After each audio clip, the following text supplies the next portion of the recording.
And I didn't discover the temple till quite late in my going out there. But I always knew it was out there. But I did see it once when David Best built it, because I do remember the time right before they were about to burn the temple. He went around the whole circle and told each and every person, he said, "It's not your fault." Ooh. And he'd go to the next person and say, "It's not your fault." Oh, what a naive man! What a kind, good-hearted, just incorrect gentleman. But, yeah, that makes me tear up just thinking about. Oh, it's your fault. It was really. Boy, I've been witnessing you. Boy, a lot of people had a real eye-opening vision that hearing that it's not your fault. Yeah. Yeah, that's a really has a way of making you think. It's a brilliant choice, because almost everybody you're talking to is going to be so wide open in that moment. Yeah. After a week in the desert and sitting waiting for this big cathartic moment. Oh yeah, and the last 5 or 6 years I was there, I always went to the temple. And the only time I ever wrote anything, I wrote a little paragraph on a piece of plywood when it was the year after my mom died. And I realized it's a cathartic thing. It's like you really do burn that part of it. It's like a stage of grief, Mm-hmm. So to me, that was one of the most introspective moments I've ever had out there, really. But each and every time I go out there, I do. No matter what happens, if things aren't going exactly right, but then there'll become a moment when you absolutely, like it can just be sunset and you see the full moon coming up, or that's a kind of an odd example. But I mean, there's always a moment when you go, yeah, this is where I'm supposed to be. Glad I came out here. As much as what we do out there is important and should be lauded by everyone. Stop it. The place itself has so much magic just sitting inside it. Like, just walking out from the city into the open desert is mind-blowing sometimes. It's so surreal. It's so gorgeous. It's like being out on a cosmic pool table, and you're a couple widths of an atom tall. It's like being in the album art from like a Yes album or something. Yeah. Like it's as close as I've ever gotten to being in heavy metal. Do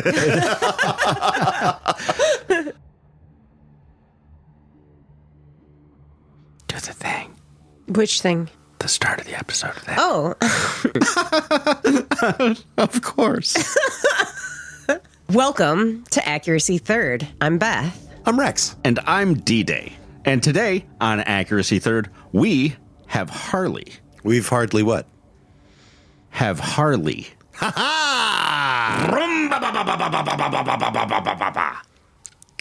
And guys. the dog. Come on. Ugh. Come on. Ugh. Come on. Come on. It's better than Chris Nolan's The Odyssey. Low bar. Harley is an amazing kind of burner that I'm not entirely sure we've had in the studio before. When we had him in, I was like, oh, my mom's really going to love this episode. Tell your mom about this episode. I already have. Hi, Kathleen. Yeah. I gotta say, it was a little odd to meet Beth's aunt and have her say, "Oh, I recognize you from the podcast." Yeah. Oh, boy. Yeah. That's weird. I didn't know my aunt listened. Hi, Anne. Hi, Anne. I have an aunt, Anne. Yeah. She's not really my aunt. She was my second grade teacher. Please continue. I'm just taking that in. Harley wears a bunch of hats at Burning Man, and one that he wears unofficially that I actually kind of think that the org should start sponsoring is Harley as the org staff historian.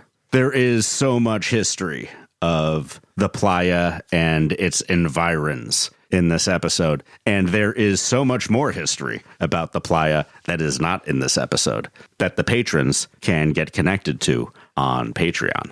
And that could be you. You could be our patron.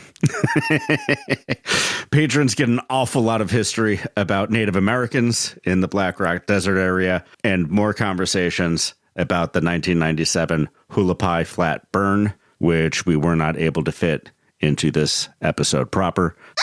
So an under theme of a couple of the stories that Harley tells us is about discomfort on playa in a couple different forms.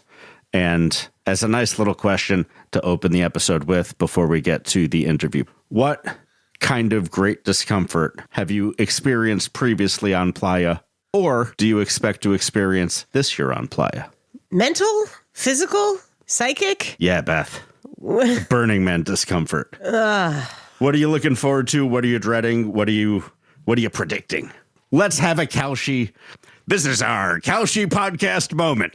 Beth, what's your prediction for your discomfort this year on Playa? Oh, the bets are coming in. I thought we were doing past discomforts. You can? Because I was going to say when I went out with freshly pierced nipple. Bad idea. Ooh. Terrible idea. How old were you when you had freshly pierced nipple? Good question. 20s. In my 20s. Early 20s. Let's say. Early 20s? Yeah. Okay. Early 20s sounds right. So for me, past discomfort is the same as future discomfort, which is quite often feet and chafe. And I've got my feet situation handled, moving from real world grown-up shoes to incredibly fancy discontinued Crocs boots has done wonders for a lack of blisters on my feet these past 2 years. But even with that little deodorant stick of anti-chafing crotch smear, I have not found an underwear that is an effective armor for keeping my balls from chafing my thighs and vice versa. All right. I know I've flogged this before, but I'm going to hit this note again. You get yourself a nice bottle of the Swiss Navy silicone lube, and you lube your balls and thighs. But then aren't your balls and thighs all lubey? Thank you, Beth. That was going to be my exact question and phrasing. It's silicone lube. It's not going to be wet on your skin. It's going to be dry and low friction. So let me posit this question to you. Yeah. Graphite lube. Do you want to smear your thighs with pencil lead? I'm just saying, my mechanism is like a fucking master lock. I don't think you want graphite in your pores. All right.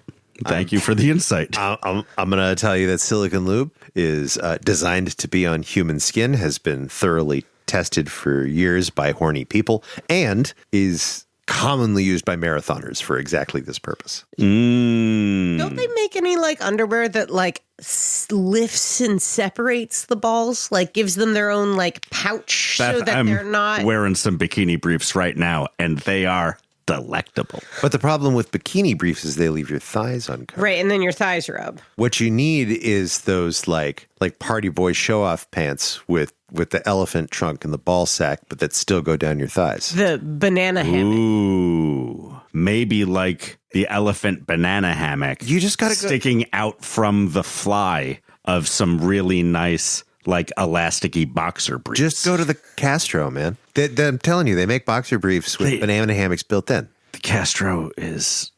You'll pay the too much. Castro You're gonna underwear pay scene too much. is too rich for my blood. Yes. I work for a nonprofit and have a child.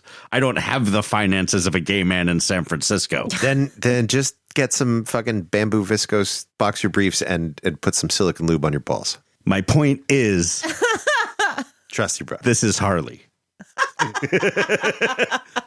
Harley, I guarantee you, will co-sign silicone lube on your balls. He would ranger the shit out of my balls. I trust that man implicitly. I feel like we're all rangering the shit out of your balls. We're all doing nothing about them, just hanging out, Watching from a distance. doing nothing. Might make ourselves known, especially Look. in the morning sometimes. I found out that there was a problem with D-Day's balls. I listened to his complaints. I analyzed the problem with his balls. I mediated his difficulty with shorts, and then I explained the All while not being out of eye contact with your partner. That's right. what you call flaming my balls right there. flamed his balls. You can get an I flamed his balls t-shirt on burnernarc.com. Burnernarc.com. It is not just a joke. It is also where I sell my friends my t-shirt designs.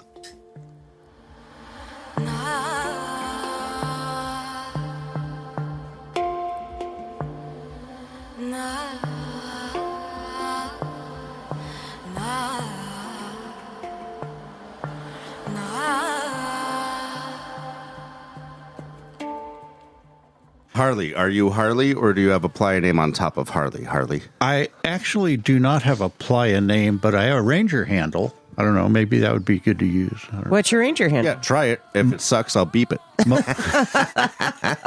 Mud flap. Oh, that's exceptional. That is a very good ranger. Yeah. Yeah. Evocative. Yeah. Memorable. It sounds like you have shit on your flanks. I Actually, don't want to disparage that. I don't call it a playa name because I just picked it myself. You know, as when they have you select a handle for the radio. That's a good one, though. Yeah, they ignored all of my selections except for the one that I didn't care that much about having. Yeah. I really wanted to be Ranger Dump Run, Dump Run. but they didn't want me to be Ranger Dump Run. I actually am a longtime addict of NFL football, and my team of choice was the team formerly known as the Redskins. Mm-hmm. So finally, I suggested that, and they said, no, that's not going to work. You know, give us 7 choices. And I said, okay. Redskin, Redskin, Redskin, Redskin, Redskin, Redskin, mud flap. So, Did you spell everyone slightly differently? Lots of C's and X's and stuff. Wise. anyway, that's how I ended up with mud flap for a handle. That's solid. As somebody who regretted his first ranger handle, good job getting one that holds up. Yeah, Ranger Bric-a-Brac is a stupid name, Rex. Fine. Was that really it? No. No, it's much more embarrassing than that. I'm not going to recount it. No need to go there. We don't need to relive my shames again. Ranger Spanger Granger. I really like the idea of rhyming Ranger handles for some reason. Because they'd be hard to make out on the radio. Ranger Manger babies. I mean, Ranger is also pretty good. Good one.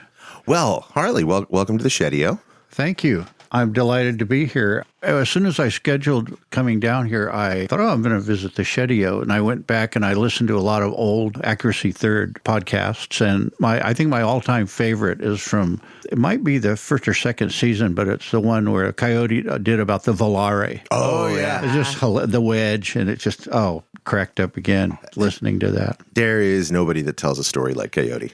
Yeah, no kidding. Yeah, he's a great writer. Mm-hmm. I got to get him back in here. Yeah, when are we getting Coyote back in? When we bug him. When we ask him. Yeah, totally. Or we can just go to him and he'll talk. Yeah, that's true. I just Yeah, Rex knows where he is. We could just show up tag with with our portable kit. recording equipment. Yeah. Mm-hmm. Just like lurk in the office and pounce him when he walks out of the We'll elevator. just show up for lunch one day. Just ambush him at lunch. Uh-huh. Not a bad idea. So you mentioned that you had a ticket from 96. Was that your first year? It was. It all started, I was living in Sacramento, and I was innocently sitting in my second floor walk-up apartment on the banks of the American River and reading the San Francisco Examiner. And it was after the event in 95. And I read this article in the Examiner about Burning Man, and I set it down and kind of rubbed my eyes and read it again. And by the time I read it, the third time I said, I need to go to this. So that was the first I'd ever heard of it. And at that time, I had no computer, whatever.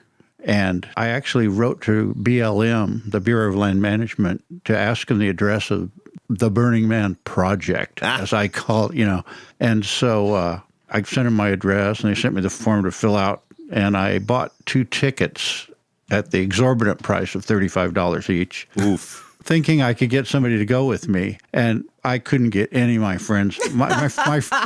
I told them about it, and my friends put their hand on my forehead and said, "Are you all right?" And so, consequently, I still have the second ticket. Oh, wow. So got it in my bag here.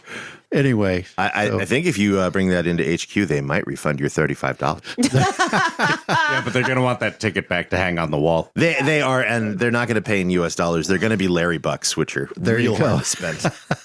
One of the funniest things was in the brochure they sent me with the order form for the tickets, they actually were selling Burning Man T-shirts for $15 each. In fact, while I was looking at it, I thought I should send that in today and see what they do. They'd probably, it's like the Larry Bucks. So without a computer, did you take out a map and figure out where the Black Rock Desert is?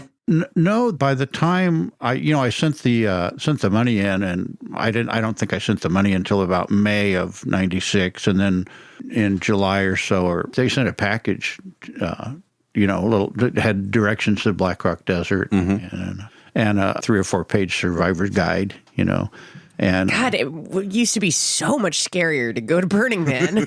Yeah, in fact, in between the time I learned it was out there and before I actually got the ticket, I drove up there to look at the Black Rock Desert, and I was just dumbstruck looking at it. I couldn't believe there was a dry lake that big.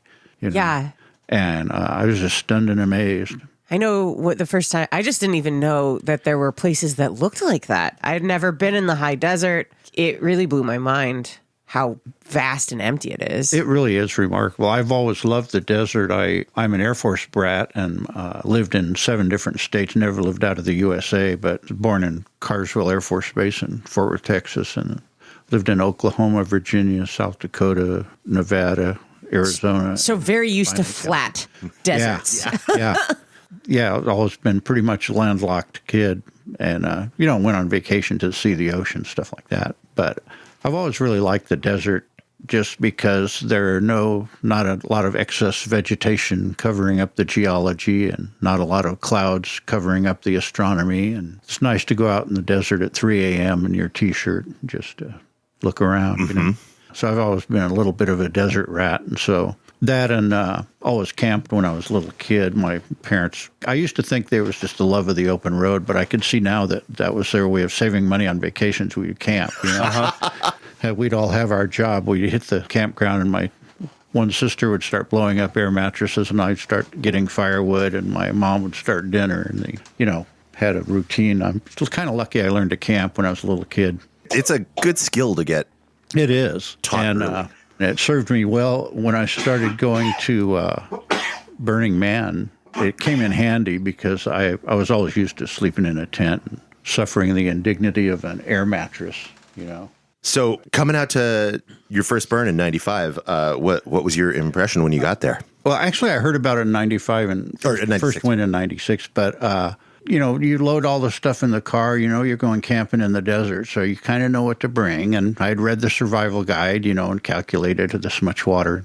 So I roll through Gerlach and get to the place where you pull onto the playa. And by that time, there were a few cars, nothing big in traffic. But pull up to this guy. There wasn't really a gate. There's a guy standing there. And I pulled up and he goes, "Do you have a compass?" Oh. And I said, "No." Well, he said, "Well, just follow those cars, go that way, And so, but it was really easy. I had to slow down for the dust because a couple people in front of me is enough to, And the funniest thing was that when I finally saw the man, I rolled up there, and I don't think there were any street signs. I'm pretty sure because Were there streets in '96? I don't think there were streets, but there was a kind of a road around it, kind of a dirt track. And so I drove around it about 3 times, and then I realized, what am I looking for? A grassy knoll, a babbling brook, maybe a little waterfall? And I realized it's all just the same. Stop and set up your tent, It finally dawned on me that I had arrived. And you had gotten to nowhere. Yeah, really. Anyway, so I can't remember if it was the first or it might have been the second year. One time I had an 8x8 tent, the kind with the flexible poles, and I put it up, and I was in such a hurry to get out and ride my bike around. I thought, I don't need to stake this down. So I just decided I'll just put a heavy thing in each corner. And 3 of those heavy things were ice chests. So I get back from exploring on my bike ride, and of course the wind has blown them over. And so 2 of the 3 ice chests had disgorged their contents of water and ice on the floor of the tent. Oh, no. That's a good start. Wow. That's day 1. So that's when I learned that you stake the tent down before you put anything in it. But so, I wasn't prepared for the wind out there, None of us are. How many towels did you bring to help mop up your wet tent? I have a lot of gratitude. My memory doesn't include that little detail. But I may have set up a second tent, which sounds like what I'd do. But that shows that you are a responsible burner even at your first run through it. It was quite a shock, though. I'm still not bringing enough towels for the amount no, of misery you that almost occurs can't. inside my tent. I keep thinking I am. Like, I'm going to have to bring a duffel bag with nothing but towels next year. I have never really learned the towel lesson, even after the time when all of my cannabis salve melted in the heat and soaked into my towel so that I had just a greasy, stinky towel for the rest of the event. That was your only towel? It was my only towel that year. Sucks. It happens.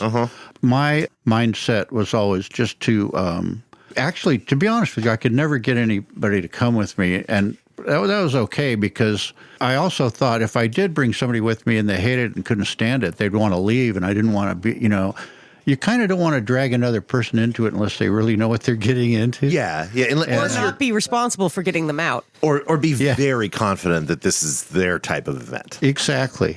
But anyway, so consequently, of all the burns, I have always gone by myself and always driven home by myself, and it's worked out pretty good. Do you camp with other folks, or are you just like solo camping? By myself. I do meet neighbors, and in fact, I had to say my all-time favorite neighbor, it was kind of late in the game, probably about 2015 or so, that I happened to meet Cowboy Carl, the guy who was in charge of putting up the trash fence and all that stuff. But the funny thing was, at this time, I was already a ranger, and I set up my tent on the corner of this one intersection, and there are these little wire flags with little blue flags there, and I thought, no, that'll be fine. And somebody woke me up the first time and said, I'm sorry, this is reserved. So I had to move my tent. And, of course, I didn't admit to that person that I was a ranger. I should have known way better than that. I should have had my act together a little better. For those of us who've been going for a long time, the fact that the whole city is placed these days is a little hard to wrap your head around. Yeah, it is remarkable. Anyway, Cowboy Carl, I happened to set up next to him, and I put up this flimsy shade structure, the kind you get at a cheap hardware store, and a dust storm was on the horizon, and so I jumped up and started trying to secure it, and he looked over at me, and he just walked over with a piece of range fence and one of those things, and he pounded it into the ground and taped one leg of my shade structure to it almost before he said a word. And we introduced ourselves, and I thanked him, and he goes, "Oh, that's fine," and he was that kind of guy. He was just, what a character. Just really fun to talk to.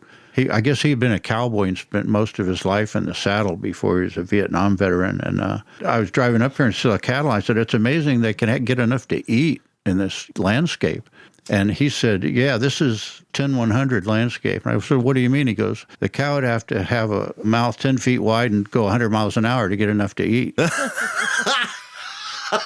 But he always had some homespun little, Cowboy aphorisms. Yeah, and he was just imperturbable. One of my few Burning Man regrets is that I never got an opportunity to meet him. I've only absorbed his wisdom through the signs that are posted all around staff stuff. Yeah, he's pretty famous. And I'd be out, on my bike or doing something all day, and then come back, at 3 or 4 in the afternoon, and happen to accidentally be the time where got off work or stopped work. I would see him, and I would sit down with a little glass of wine, and he would have a can of beer, and got to talk. And then anyway, Cowboy Carl was a lot of fun.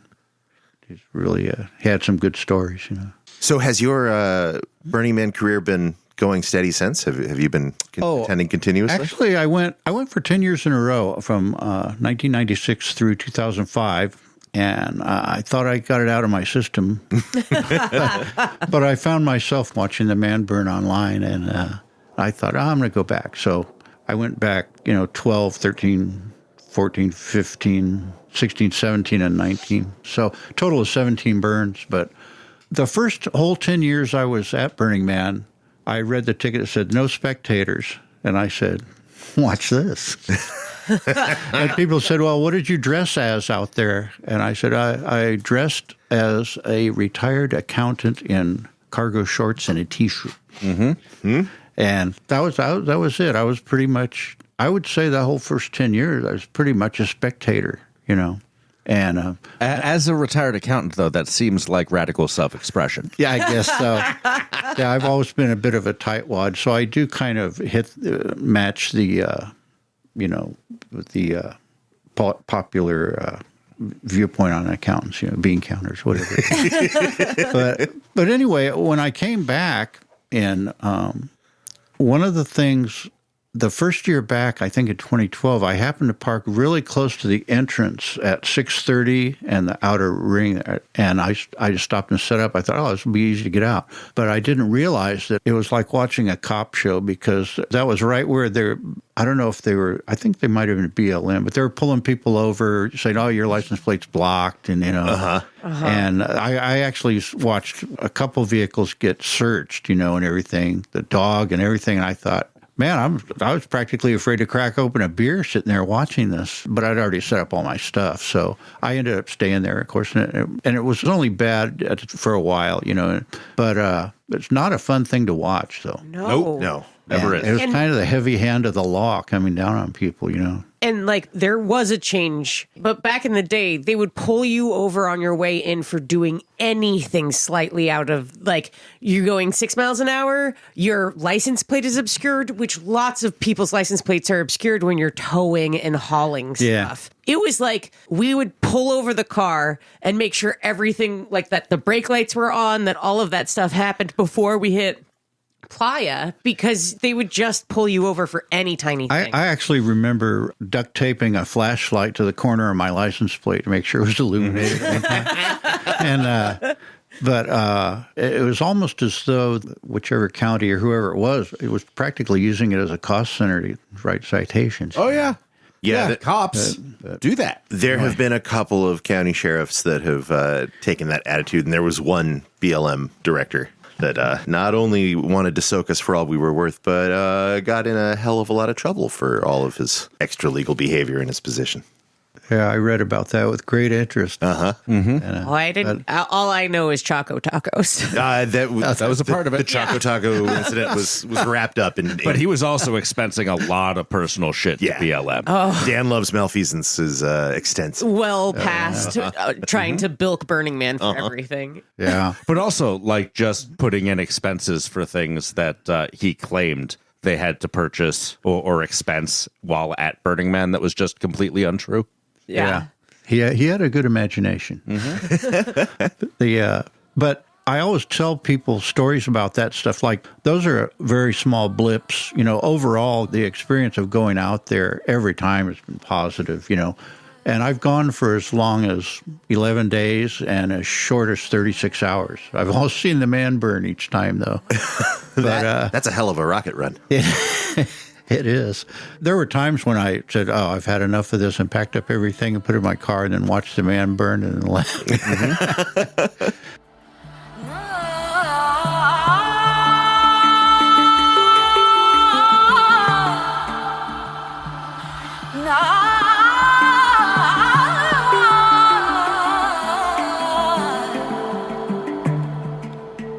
But speaking of the place, as soon as I saw where it was, and I actually drove out there in probably about June before I went to the burn, I drove out there and saw it, and I was amazed. So I started researching, and I've always been kind of a fan of history, but I read all about the Noble Trail and the Lassen Trail and the people that went over that through the Black Rock Desert. Oh my God. I just found out 1848, 49. year that there were wagon trains that went through the Black Rock Desert. And it was all I could think about on Playa this year was just like, wow.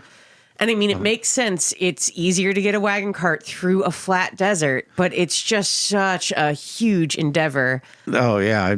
To them, the people going across there, I think one of the worst things must have been the uncertainty. Was they weren't sure where the end of that trail was, So I started reading about all this history. I actually went to the library out at Sacramento State and went through a whole shelf of books, the whole history section, just grabbing each volume and looking to see if it had Black Rock Desert in the index, and put it back. But anyway, I ended up learning quite a bit about it, and I actually drove out there to a place called High Rock Canyon, where you can actually see graffiti from 1849 and 1852 on the rocks. Each one of their wagons, they had a bucket with tar in it to grease, or I don't know what do they use to grease the wheels of the wagon. The whale tallow. They would leave messages on the wall, say, there's one place where they just wrote the word spring and put an arrow pointing straight down and to mark it. So when you're driving along the road, you could say, oh, hey, there's water there. You might have to dig in the sand to get it, but All right, we got to go to Black Rock Canyon. That sounds so great. High Rock Canyon is the name Rock of it. Canyon. Yeah. And I think a lot of that graffiti would be destroyed if it weren't so remote. Sure. I had to ask a BLM ranger about it, where it was, and he told me some of the things to see, It was fun driving through there, and I remember my friend and I purposely brought a friend with me. We only had one vehicle, but I made sure I brought my best friend, who was a real good mechanic. Hey, Mike, want to go on a ride? And so anyway, we get to the other side, and we're sitting in I think it was in Likely, California, and we said, hey, we just drove through High Rock Canyon. And the waiter just goes, why? We were all hot. We thought we really explored something.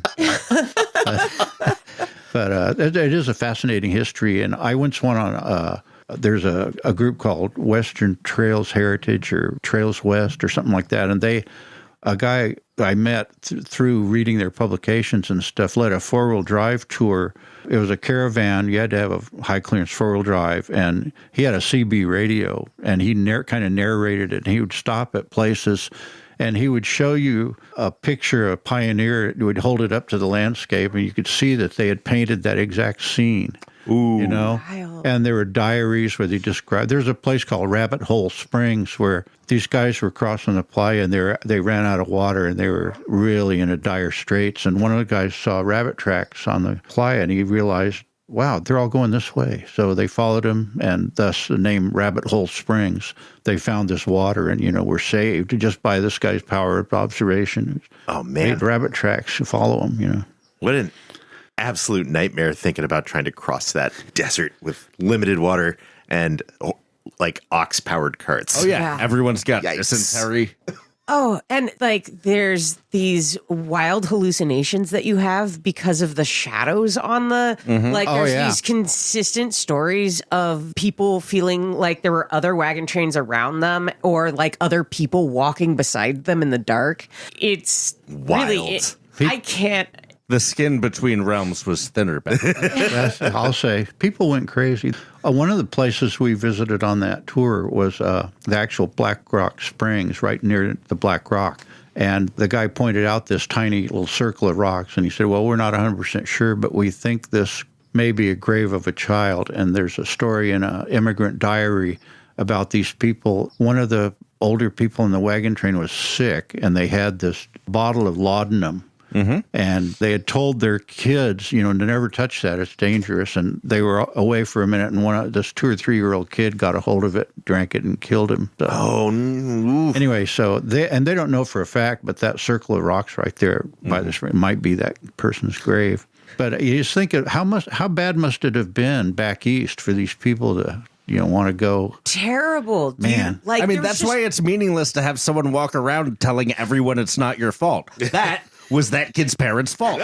Exactly. Have you read, what is it called, Underneath the Unforgiving Stars? There's this really great book of the Donner Party, and they didn't go through Black Rock, but they went through the high desert over in Salt Lake. But they describe where they're leaving from. And it really, it's just disease infested, there's no land. Everyone keeps getting mosquito related diseases. Malaria. Everyone is dying of malaria in these river valleys. And there's Mormons everywhere, and you have to keep murdering them. And the Mormons keep dying in the river upstream. So everyone's getting dysentery downstream.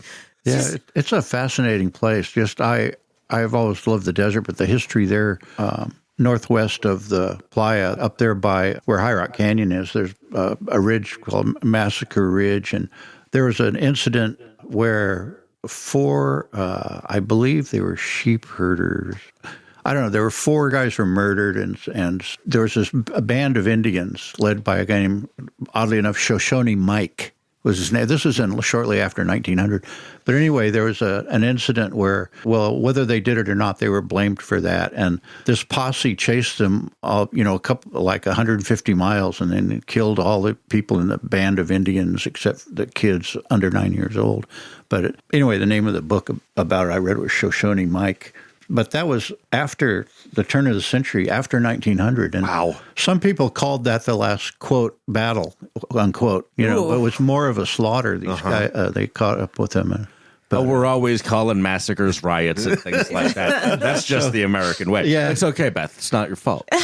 So when somebody tells me, about the Battle of Wounded Knee being the last Indian battle, I said, well, depends on how you define battle. Yeah. There's a fine line between a riot and a slaughter, The last Indian battle where there were casualties on our side.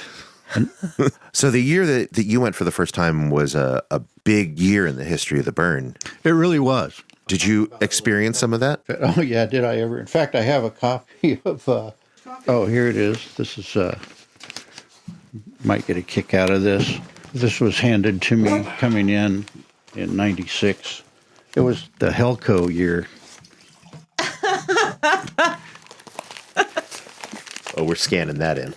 Beth, would you like to read the Helco contract? No. It's a contract where it allows you in exchange for one red lollipop to sign over your soul to a fictional company called Helco, which was a big theme of the burn in 1996. It is very cute and also very thick. Thick like paper-wise or like dense? Dense, like very like it is very funny, but it's also like reading like that phone agreement that you don't actually read when you... The contract is written in legalese, and it's so dense and notwithstanding and wherefore, but pretty entertaining little shtick. And at that time, they'd built a city kind of making fun of Wall Street, and In what way? What's funny about Wall Street? They were, it was kind of anti-corporation, they had these buildings and given them names, that were close to big real firms, and they burned it all down. And you can look up Helco Corporation in 1996, Burning Man. How did that feel to you, a bean counter? I was pretty much eating it all up. In fact, I was out there during the day walking through it, and I kind of figured out what it was. And I thought, that's pretty cool. And then I didn't even know when they burned it. I was all on the other side of the city. I wasn't even paying any attention, but I saw it later on film. They had somebody escaping from the last tower. They burned on a zip line, and, it was very theatrical. There's some of those people from the Cacophony Society, I think. Oh, yeah. And the opera, I think there is folks. Oh, yeah. From what's the opera. guy? Pepe, I can't think of his name. Pepe Ozan. Yeah. In fact, he did a big, beautiful sculpture I saw there one time. That was one of the fun things about it. I do remember that year, they had a couple bands, and one of them was the Mermen, and they did kind of surf music, which was a surprisingly good fit for the desert out there, all the high-speed instrumental surf music, kind of reminiscent of the Ventures. But I guess the Mermen were a pretty big band locally around Bay Area, around 96, 7, 8. I've listened to some of their music since, and I really like them. Yeah, we discussed them with our guest who was from Mutator. Not that I can remember which of our guests from last season. Speaking of Mutator, I remember I was out there that one time they had that huge Tesla coil. Oh, yes. And they had the guy in the insulated suit would raise one hand and you see this bolt of lightning. Oh, Megavolt. Dr. Megavolt. Man, that was one of the... I could still smell that ozone. That was one of the most incredible things I've ever seen out there. We could go see the Mermen at Great American Music Hall on March 8th. Get out. Wow.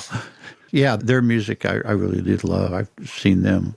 In fact, I remember at one time at that burn in 96, there was actually a McSatan hot dog stand with a golden arch in its logo. It said McSatan's. And I actually did buy a hamburger for $1. Oh, wow. I can't remember if I know I offered him $1. The guy might have scorned it and not taken it, though. I think maybe that's what happened. You attempted to buy a hamburger for $1. But I did. It was a great hamburger, though, because, you're out there.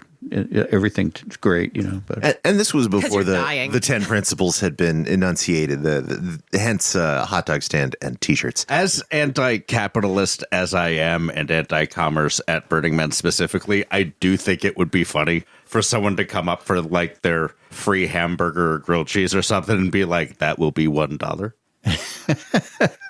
not an amount of money that actually pays for this, but like I do need to see some custom.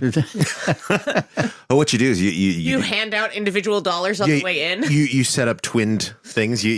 Somebody comes up and orders a hamburger. You say that's $1. And say I don't have any money. You point across the street. That guy's got dollars.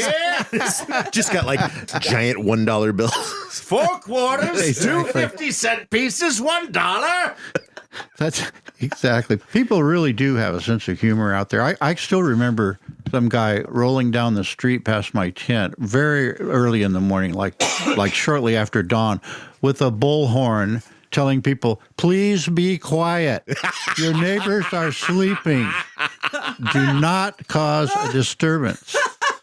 I love that. And then I think that Burning Man was the first place I ever heard a crowd of people chanting, you can't make us chant. You can't make us chant. You can't make us chant. Oh, man, I don't like crowd chants. I would be so invited to that one. I think I need to revive that. Maybe I'll do a perimeter shift just so I can get my section of the perimeter to start doing that. So, Harley, you've gone through a pretty large range from the first time you went to the last time you went. What has changed, in your opinion, from those early days to the more recent generation? Wow, that's interesting because when I try to make sense of that thought or question, I have to look back at myself and see how I've changed. I don't want to use the T word, but I'd have to admit I was kind of transformed by the whole thing. Anyway, first of all, the scale of it, the number of people and the exodus and entrance, getting in there and out, such a bit of a chore. Even when it was so much smaller, it was so fucking big. It was a giant undertaking to get everyone on and off Playa. It is. It's when you can think about it, it filters down to a 2-lane, 1-lane road, really, 2-lane road. And do you know in '96 what the population size was, like approximately? Oh, I've 10, 15. I've looked it up, somewhere between 10 and 14,000, I guess. Yeah. I don't know. In later years, I used to stop by the media tent and see what the population was. It was fun to do that, just to realize that what a big city it is, So I think first of all, the scale of it's changed. But as far as the people you meet and the attitude of people, I think it's pretty much the same adventurous spirit or, I don't want to stereotype people, but there's, tech bros, redneck. And when I went, I had a little redneck in me the first time I went out there, and Burning Man needs us rednecks to be out there. Yes. Just pointing out that people fucking live this way all the time. But I still remember, in fact, it was the first time I went to a listener appreciation party. And, of course, I asked you if you were D-Day, and I asked you if you were Rex, and both of you said yes. It's a good gag. You both told me, Mm-hmm. And I'm sure you were thinking... We're amenable. Guy had a 50-50 chance. But anyway, and Beth, you very graciously took a break and walked around and talked to me.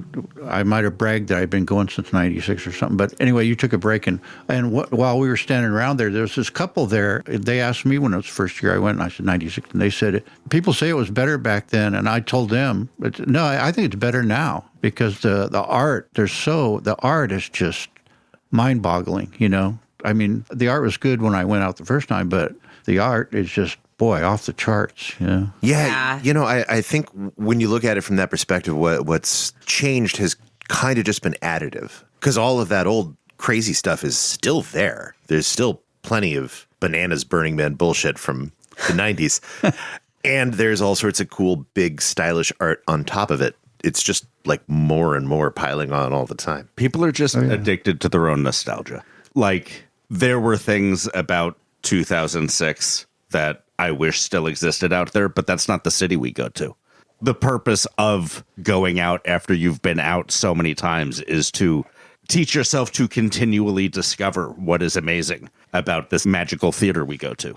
Yeah, I remember Steppenwolf.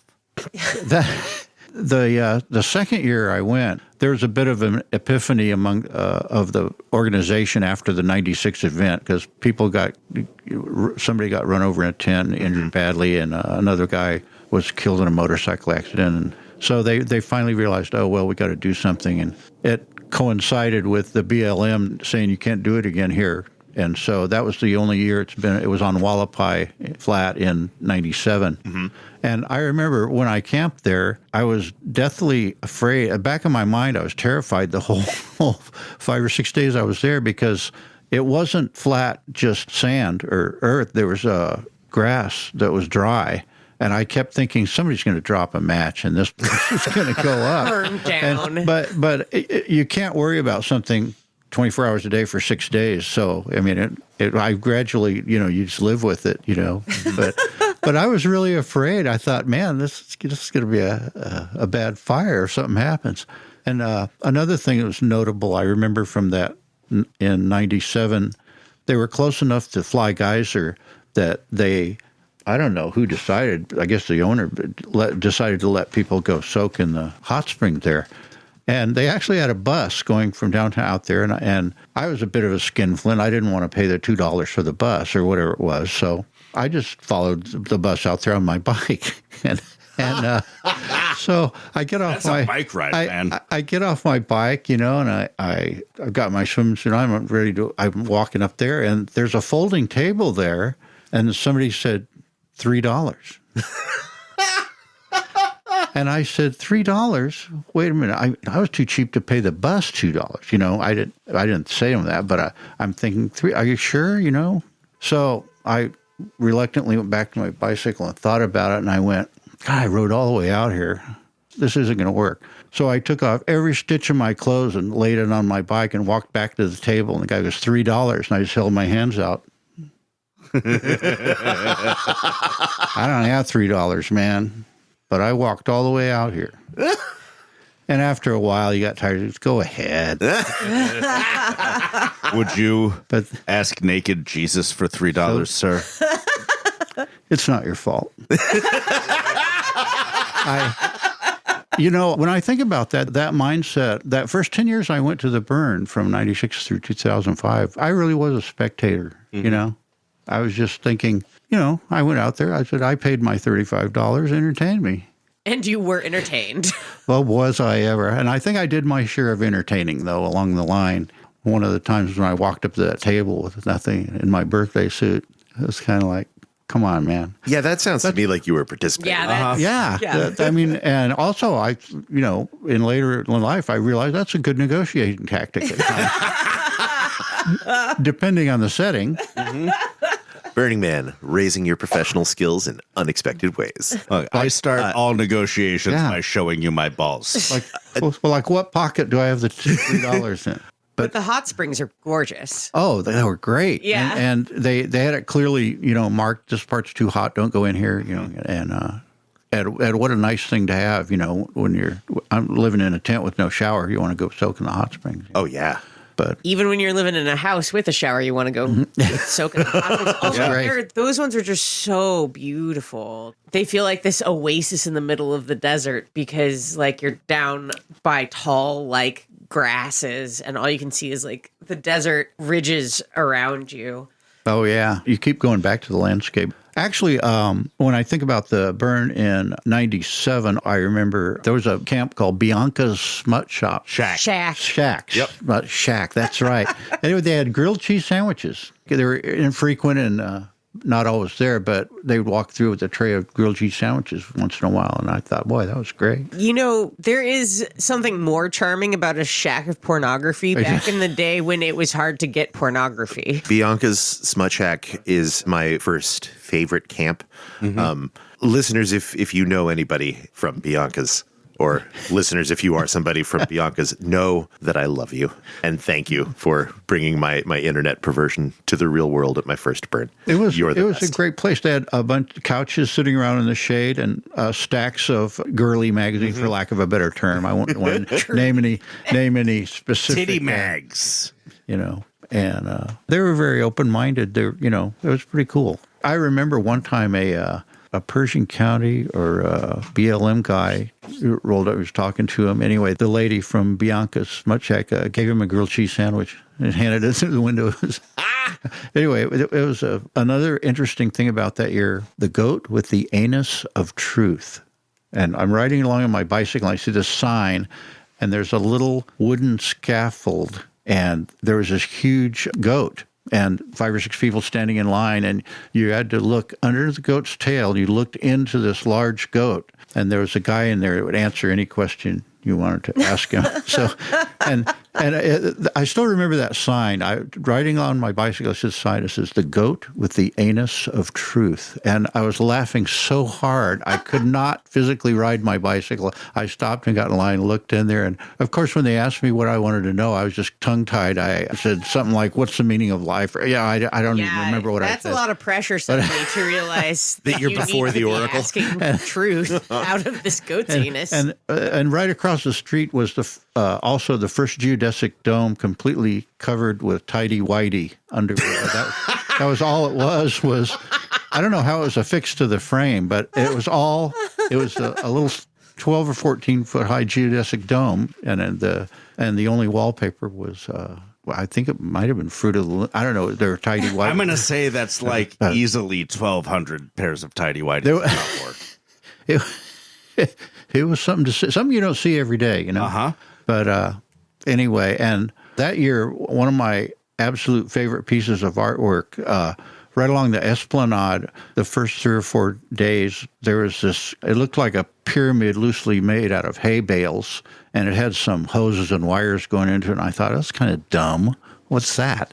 The day of the burn, I walked by, and they'd taken away all the hay bales, and it was a 12 or 14 foot ball of ice with clocks frozen in it called temporal decomposition. So as it melted, the clocks would fall to the ground.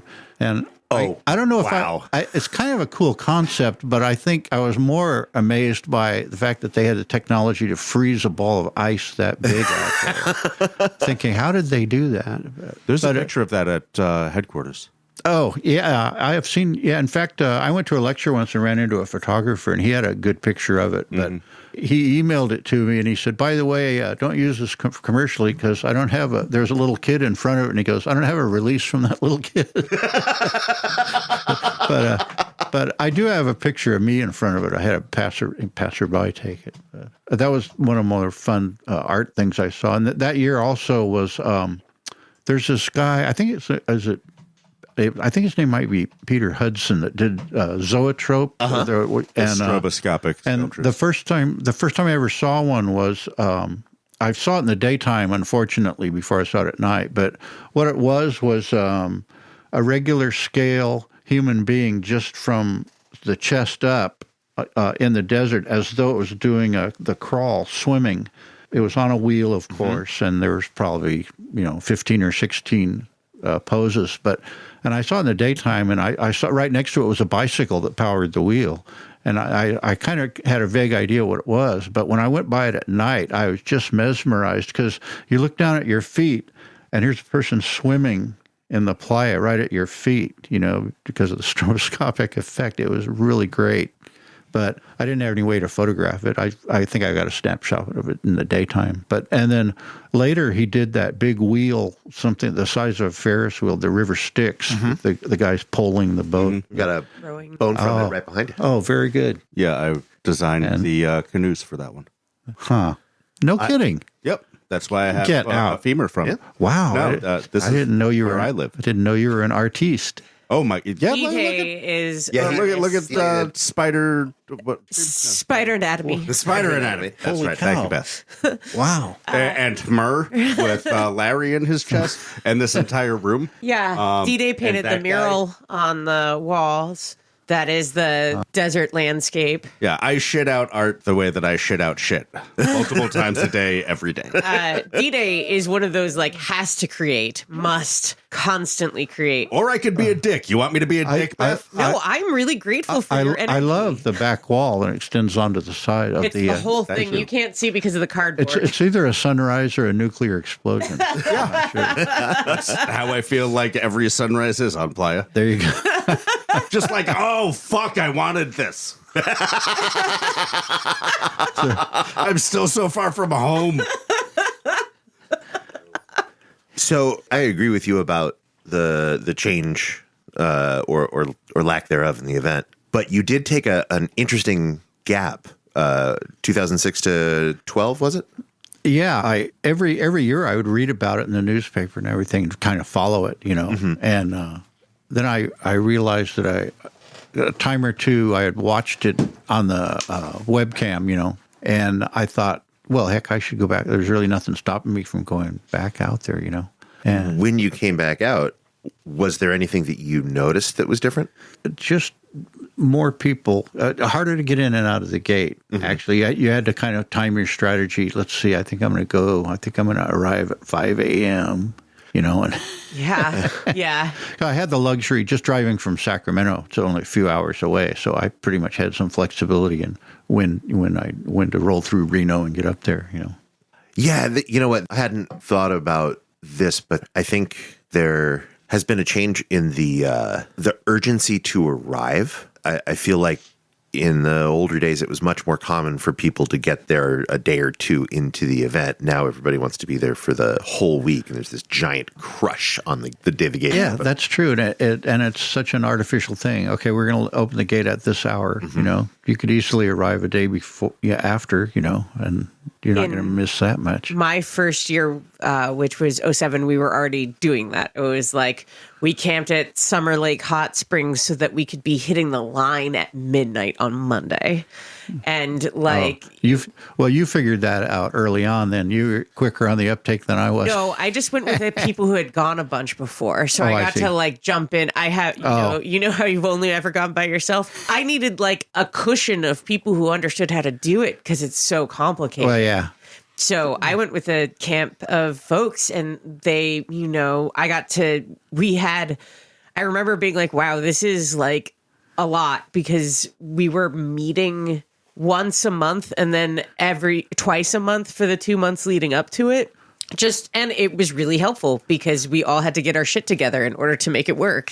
But yeah, I didn't have to learn anything. I got to just tag along with them. Oh, yeah. Well, that's a smart way to go. I mean, I think part of the reason I always went alone was being an Air Force brat when I was little, moving all around. You had to meet new friends and everything. So I got kind of used to just walking up to somebody, hey, my name's Mudflap.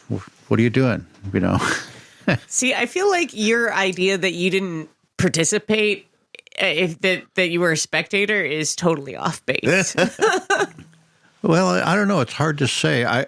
All I know is that by the time I went back in 2012, it just like 2 burns after that I decided I want to give something back to the city. I want to volunteer in some capacity.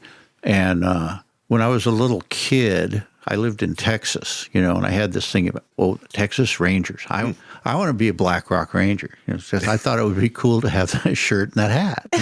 It was as shallow as that. I thought, well, I'm going to do something, so I'll volunteer for this. So I sign up for it, and you go to a training class. There's a few little hoops you have to jump through, pick a handle for the radio. And so it came to my first training out on the playa. Part of the training to see if you're a good fit for the Rangers, you walk a shift, they call it an alpha shift. And that was a long day, went through all that, and I bonked. They said no thanks. And I was just devastated. I thought, oh, man. And the reason that was that I wasn't very good. I was clumsy with the radio protocol. And also, they'd spring it on you. They'd say, okay, imagine that motorhome in front of you is on fire. How do you call it in? And they said I wasn't really good at saying, the exact address, 230, between 9 and 10 on 230 on the man's, I wasn't real good with that. So I think I would have failed myself too. But so consequently, the second year I came back in 2015, over-prepared completely. And went through the whole thing. And then I still remember it was really hilarious when the way they tell you individually whether you pass the test or not. And so I was sitting there, and they call me in, and there's 2 guys there. And one of them I remember from the year before, but I won't mention his name. He's a really good ranger and a good guy. But both of them said, we really appreciate you trying this twice and coming out here. And, and they were hemming and hawing, and I realized, oh, man. And then one of them again, by the way, you're a ranger. You passed. but it was just a gentle hazing thing to grill me over the coals a little bit. But anyway, it was a very positive experience, rangering. And the only time I ever did shifts in the dirt, I went on a bike. I'm not much of a hiker. But anyway, and then I worked a few different things, like behind the window at headquarters and being a headquarters runner, charging the batteries for the radios and doing things like that at headquarters. One time I was there, and one of the most fun shifts I ever worked for the Rangers was somebody said, "Hey, somebody didn't show up for Gerlach Patrol." I said, "What's that?" And they said, "Come with us."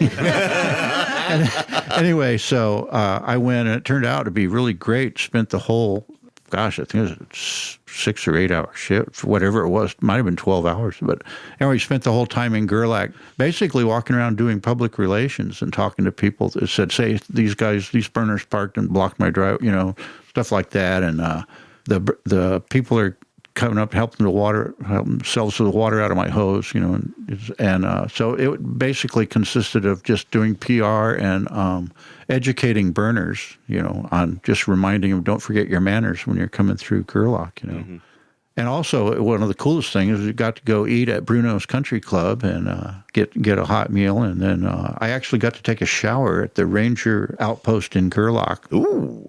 And I remember it's a great lady that lives there with Ranger Keeper, and thank you. And years later, Keeper, because somebody said, I said, "Could I take a shower?" And they said, "Sure, they won't mind." And so I just took a shower, just like I owned the place. And I don't think I ever got to remember to thank her, but it was great. What a luxury! Because living in a tent, that was always I was always trying to figure out a way to get a shower when I was out there, and working for the Rangers. I think one year I did have access to the showers they had set up. It's called the Wet Spot. And what a luxury. They're pretty great. Yeah. In fact, the whole Ranger thing was overwhelmingly positive. I met some really nice people there. One of the funnier things I happened, one time I was sitting at either before or after my shift, I was sitting there next to the burn barrel at the Ranger HQ, and this guy walked up. I still remember he was really tall. He was about 6'6", and he came walking up, a pair of shorts on and tennis shoes, and no shirt, and he held up his hand, and there's a handcuff and a chain hanging from it. He said, "Had a little too much fun last night. Can you help me get these off?" and we directed him over to the BLM or somebody a couple doors down. Said they might have a key, but I thought that was kind of comical. That would be embarrassing. What am I going to do? I never did get the story of how that. Probably not sure I want the story, but that was going to be a great story. But. Maybe that might be a thing that HQ should start stocking in the back room. Handcuff keys. I hope that guy's listening to the podcast. He said, "Oh, I remember that." If you are listening, word of advice from a professional: handcuffs are not for BDSM. Probably not. No, get restraints. Handcuffs will hurt you, and you'll get stuck in them. Don't do that. Get good restraints. I don't know. That sounds pretty hot. Hurting you and getting stuck? There is nothing hot about nerve damage. Agree to disagree. Anyway, back to rangering, and so that was a lot of fun, though. Just meeting the other Rangers. I was surprised at how many of the other Rangers, just a lot of them had law enforcement or military backgrounds, and they just felt like giving something back to the organization. And For once. yeah. But for folks that don't know, Accuracy third is against fucking cops. yes. But a huge feeder into our community, you will run into a lot of military veterans in our community. Oh, yeah. And active military people. This is the shit that those folks train for. Do you remember the retired military nurse that we had who was camping with us, who was like, I actually find it relaxing to have it be like shifts and us going to the mess hall together. This is part of what is, it's nice to step back into this sort of orderly world where our focus is on survival, but I can wear a miniskirt. All of society could be like that. Yeah. And it would be fulfilling and community minded and all right. I guess, whatever you get used to, you can get used to almost anything. I will say that. But Well, not commissary food, but cafeterias in general, I think, are all right. Well, the thing I loved about the commissary is you could get a salad. Yeah, you can get that's fresh like- Sometimes you can. vegetables. Sometimes you go to the salad bar and there's like mold. There's nothing to eat, but that's Except okay. the mold. Yeah, It's it could a be up great- and down. Wet ham. 2025. It was- the year of wet frozen ham. Wet frozen ham.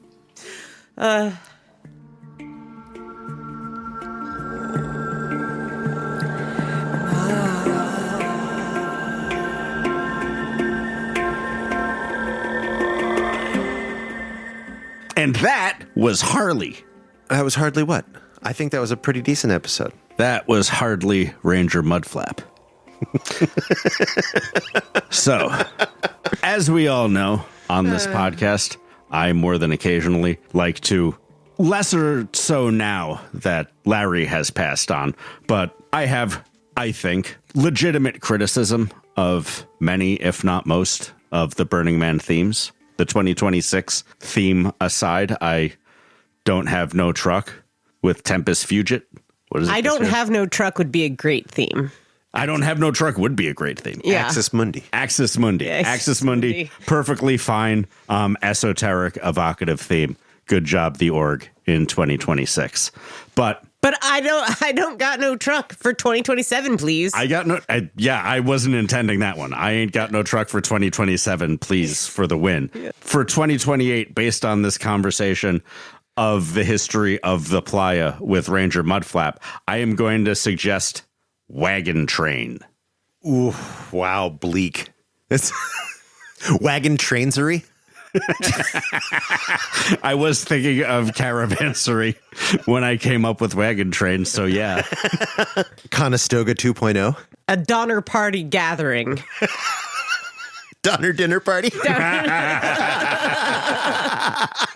So some folks from the org who listen to this podcast, some of whom I know who you are, and the rest of whom I don't, come on. You don't even have to take one of these suggestions, but you could email me and invite me to a meeting, and sure, I'll be obnoxious in it, but you're going to get some gold from me. We just don't need fertility 3.0 thing. We need hygiene. We have always needed hygiene as a theme at Burning Man. It was like a decade of going to Burning Man before I started flossing my teeth out there. Antinatalism, fertility -1. Like the Godzilla movie. Antinatalism would be a very funny theme, too. Yeah, absolutely. Yeah. You'd love that, wouldn't you? I would. I'd really appreciate it. No babies born in Black Rock City that year. Do you need a tank top or a t-shirt or a hoodie that says Antinatalism 101 on it? I don't like people get mad at you when you do that.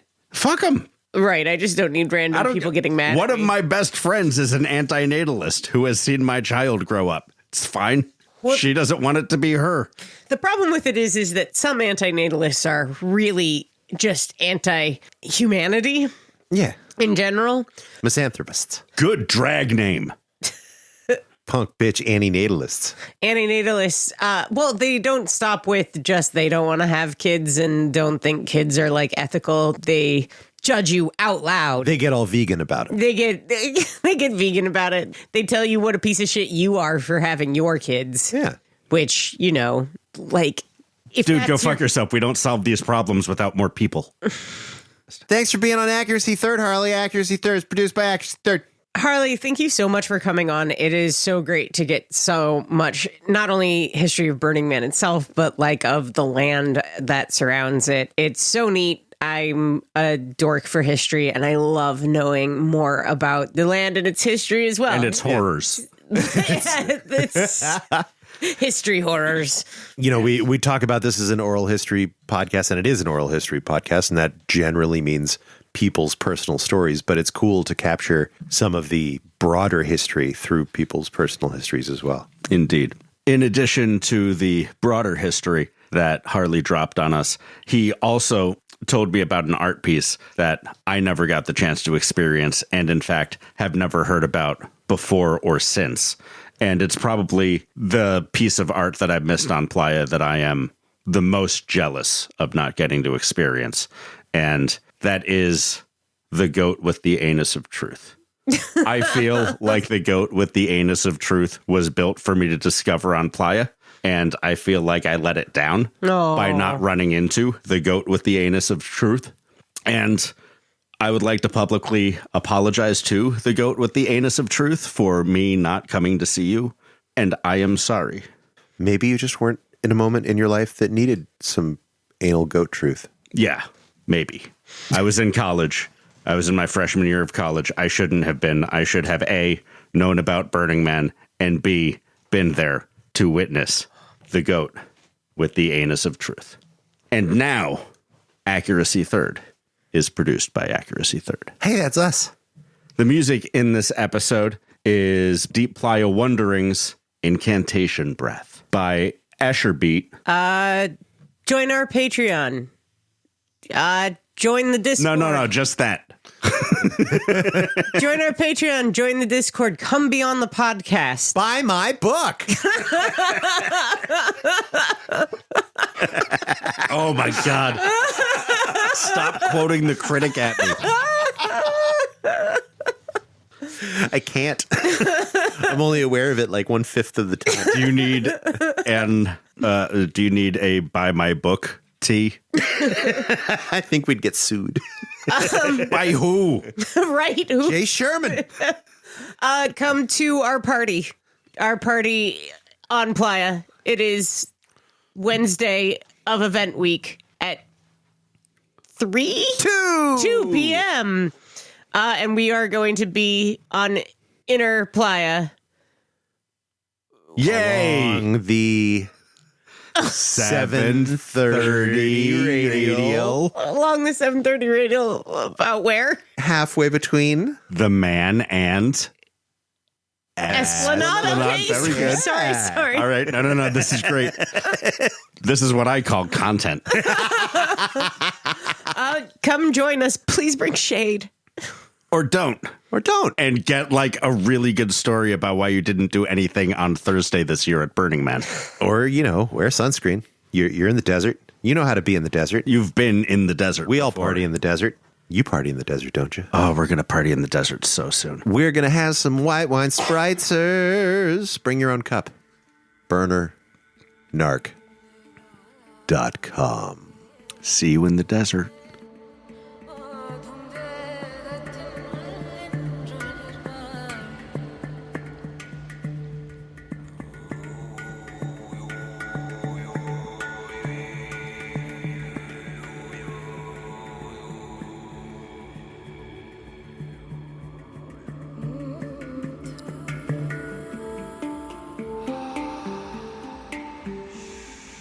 It was the year right after. There's a famous snafu of a plug-and-play camp called White Ocean. Oh, yes. And they...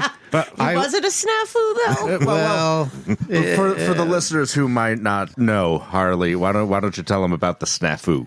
well, I guess White Ocean was allegedly being one of the more egregious, charge people $20,000, give them motor, and they had a dispute about sound, and then more of a culture clash, and one thing led to another, and they were not banned from Burning Man, but they lost their spot on the Esplanade and were placed out on the outer edge, which just happened to be right across from Cowboy Carl's trailer where I was camping. So right away I saw these huge motorhomes and everything, and one day I was sitting there all by myself, and a guy came up with a Eastern European accent and said that he was part of the management of the group, and he invited me to dinner. Said, we're trying to kind of mend fences. And Turns out the whole culture hates us, so maybe we should try to be nice to people. We are trying to charge you $5,000 for dinner to make up to Burning Man community. Come in. And he said, yeah, come to breakfast or dinner. Just come on in. And I didn't for a day or two. I thought it was kind of weird. And then I finally did. And I walked in, and there's a line of 3 or 4 people, and walked in. There's a big tent with long tables, and there were probably 50 or 65 people eating dinner there. And it was all in a line, I was stunned and amazed. at the demographics of it, I won't say anything about the 51%, but 49% of them were women that looked like models, all dressed up. Oh, those are called models. So, yes, models. And so right away am I in the Twilight Zone? But I had a great dinner, and it turned out to be fine. But later in the event, Boy, howdy, I hope those models were paid well. it was eerie. But but anyway, later in the event, some people came over and said, wow, for some reason the kitchen staff quit, and there are a bunch of hungry people over here. And they actually asked me for food. Oh, and this wow. guy had said he had paid. I don't think he told me how much he'd paid, but I later got the idea that he paid a lot for those trailers. But anyways, all I had to How are give you going to get a refund? So yeah, Wait, you can't walk exactly. into your own kitchen and make the food that's there? So If you don't have the recipe for scrambled egg babka, how are you going to make yourself a babka? I didn't have much effort. I handed the guy a box of wheat thins and a gallon of water and said, "There, I got that's all I get." He was glad to get it. Yeah. You start walking around shouting, "I need peanut butter." Somebody will bring you some. So so throughout the week, one thing led to another. That was late in the week when I guess it might have been the day that man was going to burn when their kitchen staff said sayonara. Just as a reminder to all of our dear friends out there, liberating people who are being paid to be there is part of our cultural ethos.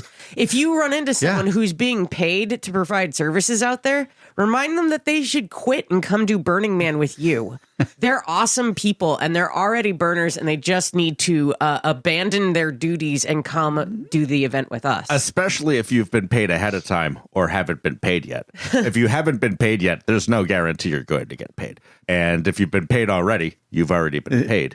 Yeah, it was pretty interesting. Anyway, That's hilarious. I felt like, and since I was a ranger, I thought, I should probably mention this to the organization, tell them what I heard and what was going on.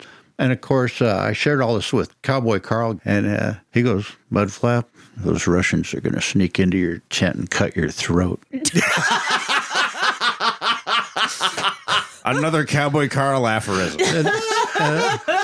Russians, they'll gut you. And we just looked at each other for 1.4 seconds, and we both burst out laughing. But he had a dry sense of humor, to put it mildly. That was one of the, I think, one of the few noteworthy things that happened to me there was seeing close up the, like I said, we were out on the perimeter, the furthest out street next to the walking camping. And so that was where they had been banished to, I guess, or that's where they chose to set up the year after they had their... That was the year after the Great Glue incident. Apparently, yeah. I kind of thought that they gave up after that. I didn't realize. The Great Glue incident? They were forcibly made not to be able to use parts of their power. Yeah, what's amazing is that sometimes locks can just develop a case of being gummed up by superglue with no known cause. So in a way, culture and behavior out at Burning Man kind of has its own way of solving itself, Sometimes not too subtle, but it's how it goes.